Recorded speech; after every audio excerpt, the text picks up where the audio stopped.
Hello दोस्तों, welcome to यज्ञ investment academy. एक और फाइनेंशियल प्लानिंग रिलेटेड टॉपिक पर एक वीडियो यहाँ पर मैं आपके सामने पेश करने जा रहा हूँ। इसमें हम बात करने वाले हैं कि who and why should you create a medical fund. ये एक बहुत ही specific niche area within personal finance के बारे में हम थोड़ा बात करने वाले हैं यहाँ पर। तो मेनली हम इस पर ज़्यादा डिस्कशन करेंगे कि मेडिकल फंड ये कंसेप्ट क्या है, किसने मेडिकल फंड के लिए प्लान करना चाहिए एंड क्यों करना चाहिए। अगर हेल्थ इंश्योरेंस है तो मेडिकल फंड क्यों, ये सवाल शायद आपके मन में भी होगा। तो ये सारी चीज़ों के बारे में डिस्कशन यहाँ पर करेंगे। छोटा सा वीडियो है, मेन पॉइंट्स जो है उन्हीं पर हम डिस्कशन करेंगे। तो सबसे पहले एक क्लैरिटी कि मेडिकल फंड या फिर हेल्थ केयर फंड की हम बात कर रहे हैं। यहाँ पर हम ऐसे म्यूचुअल फंड कैटेगरी की बात नहीं कर रहे हैं जो हेल्थ केयर फंड्स में इन्वेस्ट करते हैं, क्योंकि कई बार if you search on Google health care funds तो आपको मेनली सारे जो रिजल्ट्स आएंगे they will be based on mutual funds जिनकी सेक्टरल फंड, एक थेमेटिक फंड जो होता है हेल्थ केयर का, थेमेटिक फंड के बारे में डिटेल्स देंगे वो। तो मेडिकल फंड या फिर हेल्थ केयर फंड रिलेटेड आपको मटेरियल शायद उतना ज़्यादा नहीं मिले, या फिर जो आप चीज़ सर्च कर रहे हो वो शायद आपको ना मिले। तो सबसे पहले हम इस पर बात करते हैं कि हेल्थ इंश्योरेंस एक नॉन निगोशिएबल प्रोडक्ट तो है ही, एंड इसकी नीड हमेशा एज एन इंडिविजुअल आपको होगी। And it is obviously we are not doubting the fact कि जो हेल्थ इंश्योरेंस है वो आपने नहीं लेना चाहिए। हेल्थ इंश्योरेंस आपके पास अगर होता है तो बहुत सारी आपको बेनिफिट्स उसके होते हैं। सबसे पहली बात तो ये है कि ये आपके सेविंग्स एंड इन्वेस्टमेंट गोल्स को प्रोटेक्ट करता है। तो सबसे बड़ा एडवांटेज हेल्थ इंश्योरेंस का वही आता है, क्योंकि मेडिकल कॉस्ट ऑब्वियसली हाई होते हैं। तो ऐसे में अगर आपके पैसे इलिक्विड एसेट्स में होंगे या फिर आपने लॉन्ग टर्म गोल्स के लिए इन्वेस्ट किए होंगे पैसे, एंड अगर आपके पास हेल्थ इंश्योरेंस नहीं होगा तो किसी मेडिकल इमरजेंसी में आपको उन गोल्स में से पैसे निकाल के आपको जो हेल्थ केयर एक्सपेंसेस है, मेडिकल एक्सपेंसेस है, उसमें वो पैसे खर्च करने होंगे। I think we all don't doubt the fact कि हेल्थ इंश्योरेंस एक नेसेसिटी है एंड एक नॉन निगोशिएबल प्रोडक्ट है जो किसी भी इंडिविजुअल ने लेना ही चाहिए, whether it is through the health insurance that you get from your office, corporate policy है, वो अगर होगी तो बहुत अच्छी बात है। इवैल्यूएट योर हेल्थ कवर, आपका फैमिली फ्लोटर अगर प्लान है तो वो आप इवैल्यूएट कीजिए, आपके एक्सपेंस जो मेडिकल एक्सपेंसेस है उसके हिसाब से इंश्योर कीजिए कि सारी आपके फैमिली मेंबर्स जो है वो कवर्ड है with in that family floater plan. तो ये सारी चीज़ें दीज आर प्री रिक्विजिट्स, ये इन पर हम कोई डाउट नहीं ले रहे। मेडिकल इन्फ्लेशन भी बढ़ते जा रहा है, तो ऐसे में हेल्थ केयर कॉस्ट भी बढ़ रहे हैं। So that becomes even more of a reason कि हेल्थ इंश्योरेंस क्यों होना चाहिए हमारे पास। Access to quality health care हमें मिलती है। वी ऑल नो कि हेल्थ केयर एक कितना इंपॉर्टेंट चीज़ है एंड इसकी सर्विस एज एन इंडिविजुअल्स हमें अच्छी मिलनी चाहिए। तो ऑब्वियसली क्वालिटी हेल्थ केयर अगर हमें चाहिए तो health insurance is very necessary, because quality health care comes at a cost. इसके अलावा फैमिली इमरजेंसीज अगर कुछ होती है तो उसमें वो मैनेज करने के लिए काफ़ी स्ट्रीमलाइन हो जाता है अगर आपके पास हेल्थ इंश्योरेंस है। So obviously it helps in family emergencies. And इसके अलावा कैशलेस क्लेम्स भी majority of the health care insurances जो होते हैं उसमें वो होते हैं। सो ऑब्वियसली आपको पैसे खर्च करके फिर बाद में उसको रीइंबर्स करवाने की ज़रूरत नहीं पड़ती है। कैशलेस क्लेम अगर होंगे आपके तो you don't need to pay out of pocket for the hospitalisation expenses. So now medical fund क्या है, जो टॉपिक है अब तक हम उस पर आए ही नहीं है, ये शायद आप सोचोगे। तो मेडिकल फंड या फिर हेल्थ केयर फंड क्या होता है एंड अब तक हमने हेल्थ इंश्योरेंस की बात क्यों की। सो मेडिकल फंड या फिर हेल्थ केयर फंड ये एक ईयर मार्क्ड अमाउंट, यानी अलग से सेपरेट रखी हुई अमाउंट, जैसे हम इमरजेंसी फंड के लिए अमाउंट सेपरेटली टैग करके रखते हैं, तो वैसे मेडिकल फंड ये एक ईयर मार्क्ड अमाउंट, एक सेपरेटली टैग्ड अमाउंट है of an individual that can be used for medical contingencies when health insurance is not taken और if it is inadequate to pay for health care costs. तो ये एक kind of a contingency fund है। Maybe at a younger age आपका जो emergency fund है वो primarily आप उसको एज अ मेडिकल या फिर हेल्थ केयर फंड ही देख रहे होंगे, बट जो मेडिकल फंड या फिर health care fund as a concept है that is more relevant for people who are entering retired life और who are over 60 years of age. आगे हम बात करेंगे कि क्यों उनसे ये ज़्यादा रिलेवेंट कंसेप्ट है मेडिकल फंड का compare to some of the younger population. तो basically it's just a separate earmarked fund. इससे टैग्ड कुछ असेट्स आप रख सकते हो that can function like a medical fund for you. In fact बहुत सारे क्लाइंट्स को हम ये भी रिकमेंड करते हैं after they have achieved retirement कि आपका जो मेडिकल फंड है उसमें आपने जो इन्वेस्टमेंट्स किए हैं तो उसमें जो रिटर्न्स आ रहे हैं उससे आप आपका हेल्थ इंश्योरेंस पे कर सकते हो, सो दैट जो प्रीमियम होगा हेल्थ इंश्योरेंस का that does not come like a separate cost to you. तो that is what medical fund is basically, it's just earmarking, एक अलग से सेपरेट मेडिकल फंड बनाना जो हेल्थ कंटिजेंसीज में use हो सके। मेनली यहाँ पर मैंने डेफिनेशन में मेनली दो ही चीज़ें कवर की कि जब हेल्थ इंश्योरेंस ना लिया हो तो पहली बात तो हेल्थ इंश्योरेंस लेना चाहिए, पर कुछ केसेस ऐसे होंगे जहां पर हेल्थ इंश्योरेंस लेना शायद फिजिबल ना हो, वो हम आगे डिस्कस करेंगे। या फिर हेल्थ केयर के कॉस्ट जो है वो कई बहुत ज़्यादा है कंपेयर टू आपका जितना प्लान है, जितना आपकी इंश्योर्ड अमाउंट है हेल्थ इंश्योरेंस की, उससे अगर ज़्यादा कॉस्ट आ जाते हैं तो उस केस में medical fund can help you like a cushion. आपको वो एडिशनल खर्चों से कुशन का एक रोल वहाँ पर प्ले कर सकता है। Based on overall health risk profile, age and other factors, it makes sense for individuals to build a medical fund. Again personal finance की हम बात कर रहे हैं तो कोई भी चीज़ यहाँ पर ब्लैंकेट नहीं होती। मेडिकल फंड जैसी चीज़ जो है वो स्पेसिफिक कुछ इंडिविजुअल्स के लिए शायद मे बी ज़्यादा रिलेवेंट हो देन अगर आप पर्सनली आपके लिए सोच रहे होंगे। से 25-year-old person who has just started earning, maybe medical fund is not that relevant to that type of a health risk profile compared to someone who is just entering retirement age. तो कैसे वो cases होते हैं जहां पर medical fund help कर सकता है? तो मेनली हम यहाँ पर उन चीज़ों की बात करेंगे जहाँ पर मे बी हेल्थ इंश्योरेंस लेना फिजिबल नहीं है या फिर हेल्थ इंश्योरेंस मिल ही नहीं पा रहा है आपको, तो उस केस में ऑब्वियसली मेडिकल फंड तो बहुत ज़रूरी हो जाएगा। तो सबसे पहला केस वो होगा जहाँ पर health insurance does not cover all the expenses. तो दिस इज़ नॉर्मल।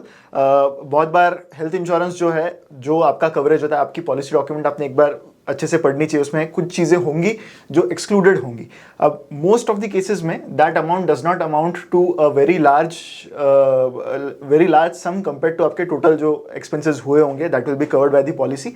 लेकिन ऐसा हो सकता है कि कुछ एक्सपेंसेस जो है वो हेल्थ इंश्योरेंस कवर ना करे, उसके लिए आपके पास अगर बफर होगा तो एक मेडिकल फंड के फॉर्म में, तो that can help you during those times. Second cases, कुछ इंडिविजुअल्स जो है वो हेल्थ इंश्योरेंस शायद ना ले पाए। द रीज़न इज़ कि अगर किसी के पास कोई अगर if the person is having any pre existing disease या फिर हेल्थ कॉम्प्लिकेशंस है टू सर्टेन इंडिविजुअल, तो उस केस में वो इंश्योरेंस कंपनी के लिए रिस्क होता है। एक इंश्योरेंस कंपनी अल्टीमेटली एक बिजनेस चला रही है, they need to take care कि वो जिन लोगों का इंश्योरेंस करा के दे रहे हैं उसके पीछे वो कितनी रिस्क ले रहे हैं। बहुत सारे इंडिविजुअल्स ऐसे हो सकते हैं जो शायद पहली बार insurance after the age of 40 या फिर 50 ले, and they might be having some elements like diabetes या फिर some other heart related element. तो ऐसे केसेस में हो सकता है कि insurance companies they might deny a health insurance policy to you, तो उस केस में एक हेल्थ फंड या फिर मेडिकल फंड होना बहुत ज़रूरी हो जाता है। द थर्ड केसेस, कुछ केसेस में insurance premium become very high. ये हम मेनली यहाँ पर हम मेनली ऐसे केसेस की बात कर रहे हैं जहाँ पर जो इंडिविजुअल है उसकी एज काफ़ी ज़्यादा हो जाती है, mainly applicable to senior and super senior citizens.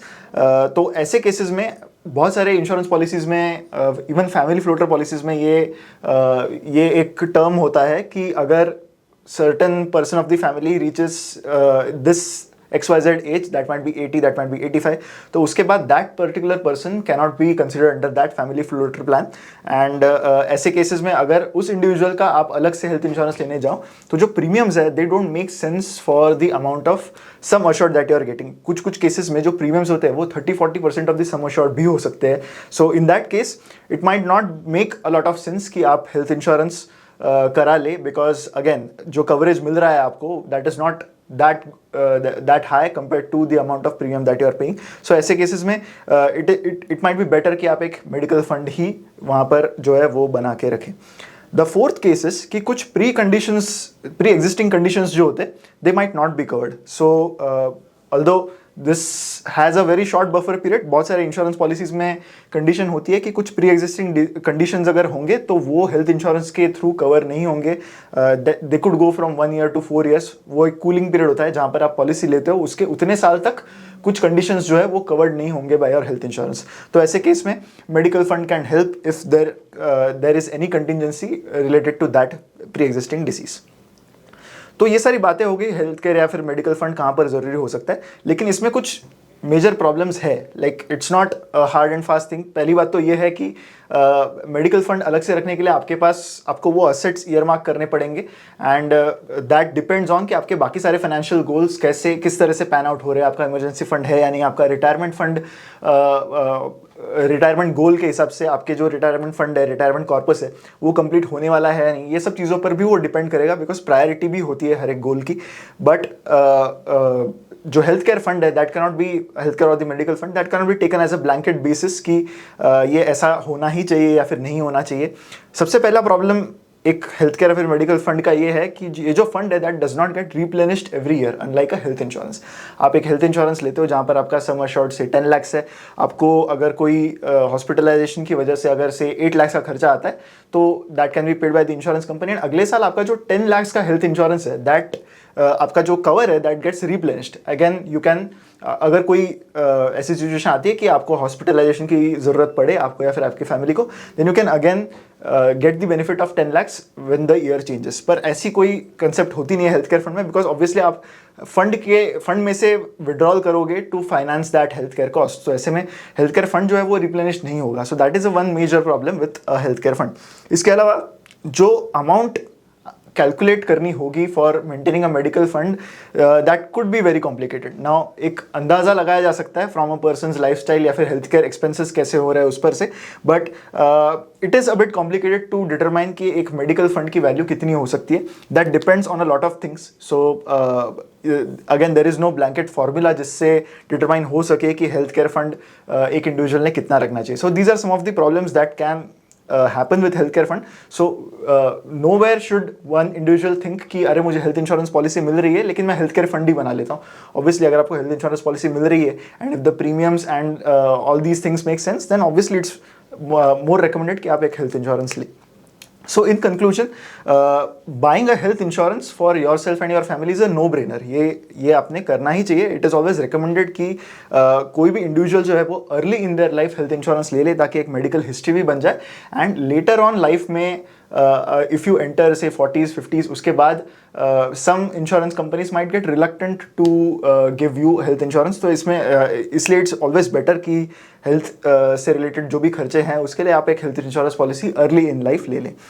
इससे होता ये है कि प्रीमियम कॉस्ट्स भी कंट्रोल में आते हैं, एंड कवरेज अमाउंट जो है आपकी हेल्थ केयर की कवरेज की अमाउंट वो एक फेज्ड मैनर में भी इंक्रीज़ की जा सकती है। जैसे जैसे ज़रूरत पड़ेगी वैसे अगर आपकी फैमिली में जो मेम्बर्स है वो बढ़ जाएँ, if you have 1 or more kids, तो ऐसे में आपको कवरेज अगर ज़्यादा चाहिए तो वो भी किया जा सकता है if you have a good medical history and you have taken your health insurance at an early point of time. However individuals with certain risk profile है जिनकी बात हमने इस वीडियो में पहले की, तो उनके केस में एक मेडिकल फंड जो है specially in retired life that could become beneficial, that is beneficial for them in some of the cases that we discussed earlier in the video. So that was it in this video जहाँ पर हमने medical fund या फिर health care fund के बारे में कुछ insights आपके सामने पेश करने की कोशिश की। मैं आशा करता हूँ कि वीडियो आपको अच्छा लगा होगा। अगर वीडियो अच्छा लगा है तो लाइक ज़रूर कीजिए एंड शेयर भी कीजिए इस वीडियो को विद मैक्सिमम पीपल। हमारा चैनल भी सब्सक्राइब करना मत भूलिए। मिलेंगे हम अगले वीडियो में। Thank you so much.